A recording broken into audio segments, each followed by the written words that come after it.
దేవుని నామానికి స్తోత్రములు. ఈ ఉదయకాల సమయంలో మీ అందరికీ కూడా నా హృదయపూర్వకమైనటువంటి వందనాలు తెలియజేస్తున్నానండి.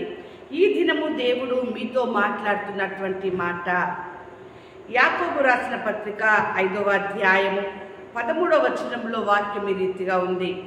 మీలో ఎవరికైనను శ్రమ సంభవించేనా అతడు ప్రార్థన చేయవలెను, ఎవరికైనను సంతోషము కలిగినా అతడు కీర్తనలు పాడవలెను. దేవుని బిడ్డలారా, దేవుని యొక్క వాక్యము మీకు ఈరోజు సెలవిస్తుంది. ఏంటంటే, మీకు శ్రమ సంభవించిందా ప్రార్థన చేయండి. మీకు ఒకవేళ సంతోషము కలిగిందా ఆయనకి కీర్తనలు పాడుడి అని చెప్పేసి మాట్లాడుతూ ఉన్నారు.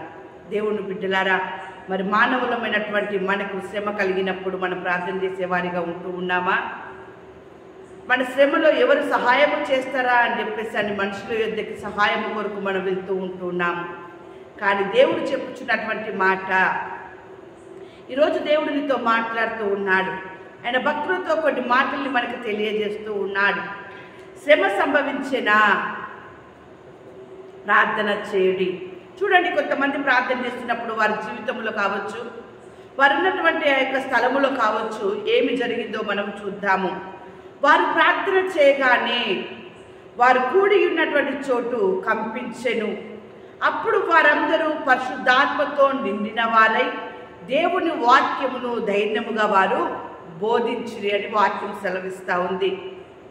దేవుని బిడ్డలారా, వారు ఉన్నటువంటి చోటంతా కూడా ఏం చేసిందంట? అది కంపించిందంట. దేవుని బిడ్డలారా, భూకంపం వచ్చిందంటాం, లేకపోతే భూమి కొంచెం కదిలినట్టు అనిపించింది అని మనం అనుకుంటాం.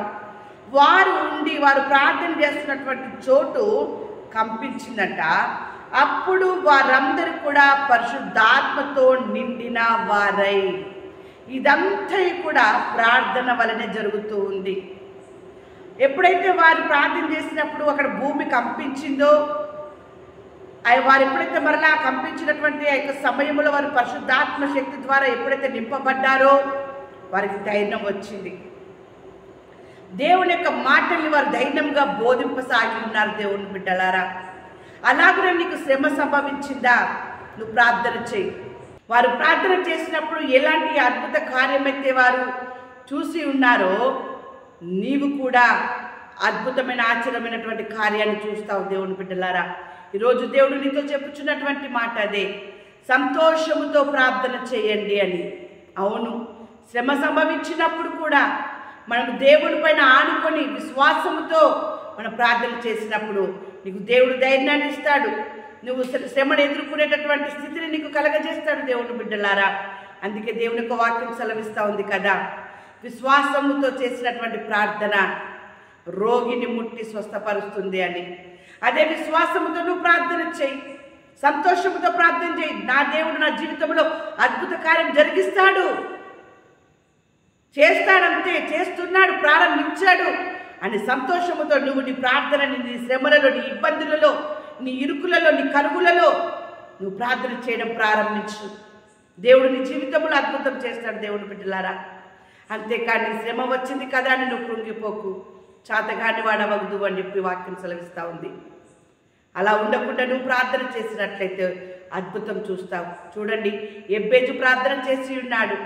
దినవృత్తాంతములు 1వ గ్రంథము 4వ అధ్యాయం 10వ వచనములో ఎబ్బేజు ఇశ్రాయేలీయుల దేవుని గూర్చి మొరపెట్టి, నీవు నన్ను నిశ్చయముగా ఆశీర్వదించి నా సరిహద్దును విశాలపరిచి నీ చెయ్యి నాకు తోడుగా ఉండ దయచేసి నాకు కీడు రాకుండా దానిలో నుండి నన్ను తప్పించుము అని ప్రార్థింపగా దేవుడు అతడు మనవి చేసిన దానిని అతనికి దయచేసెను. ఎంత అద్భుతము చూడండి.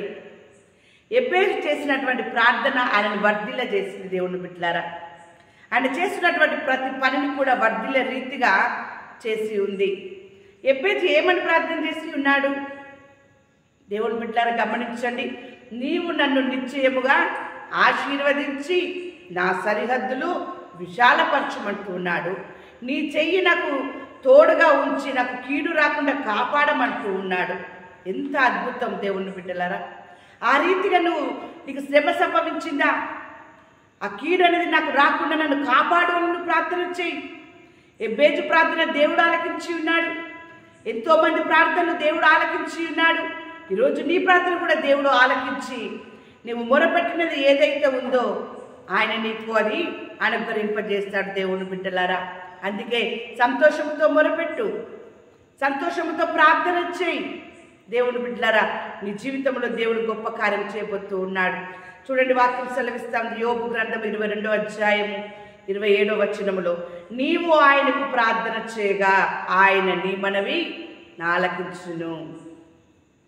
ఎబ్బేజు ప్రార్థన ఆలకించిన దేవుడు, సమూహంగా కూడి వారి ప్రార్థన చేస్తున్నప్పుడు వారి ప్రార్థన ఆలకించిన దేవుడు, రోగిగా ఉన్నటువంటి హిజ్కియా ప్రార్థన ఆలకించిన దేవుడు నీ ప్రార్థన ఆలకించడా? ఎందుకు ప్రార్థన నిర్లక్ష్యం చేస్తున్నావు? ప్రార్థన అంటే ఎందుకు దుఃఖం వస్తుంది? ప్రార్థన అంటే ఎందుకు నచ్చడము లేదు? కానీ దేవుడు ఈరోజు నీతో మాట్లాడుతున్నాడు. ప్రార్థనని నీవు సంతోషంగా చేయి. నీ జీవితము అద్భుతంగా మారబోతుంది. నీ జీవితంలో ఆశ్చర్యమైన కార్యములు జరగబోతూ ఉన్నాయి. నీ భవిష్యత్తును దేవుడు మార్చబోతూ ఉన్నాడు. నీకు స్థితిగతులు తారుమారు చేయబోతూ ఉన్నాడు. దేవుని బిడ్డలారా, ప్రార్థన చేయి. ధైర్యాన్ని ఇవ్వబోతూ ఉన్నాడు. స్వస్థతను ఇవ్వబోతూ ఉన్నాడు. కీడు నుండి తప్పించబోతూ ఉన్నాడు. ఆశీర్వదించబోతూ ఉన్నాడు. నిన్ను విస్తరింపజేయబోతూ ఉన్నాడు. ఇవన్నీ కూడా నీ జీవితంలో జరగాలి అంటే ప్రార్థనే. ప్రార్థన చేయడానికి దుఃఖపడకు, ప్రార్థన చేయడానికి విసుక్కోకు. సంతోషంతో ప్రార్థన చేసినట్లయితే నీ జీవితంలో అద్భుతం నువ్వు చూస్తావు. చూడండి, వాక్యం సెలవిస్తూ ఉంది కదా, నువ్వు ప్రార్థన చేసినప్పుడు ఆయన నీ మనవి ఆలకిస్తాడు అని ఉంది కదా. దేవుని బిడ్డలారా, చూడండి, ద్వితీయోపదేశ కాండము 30వ అధ్యాయం 5వ వచనం, ఆయన నీకు మేలు చేసి నీ పితరుల కంటే నిన్ను విస్తరింపచేయును. ఇంతకన్నా అద్భుతం నీకేం కావాలి? ఆ విస్తరింపజేయడంలోనే ఆరోగ్యం ఉంది, ఆశీర్వాదం ఉంది.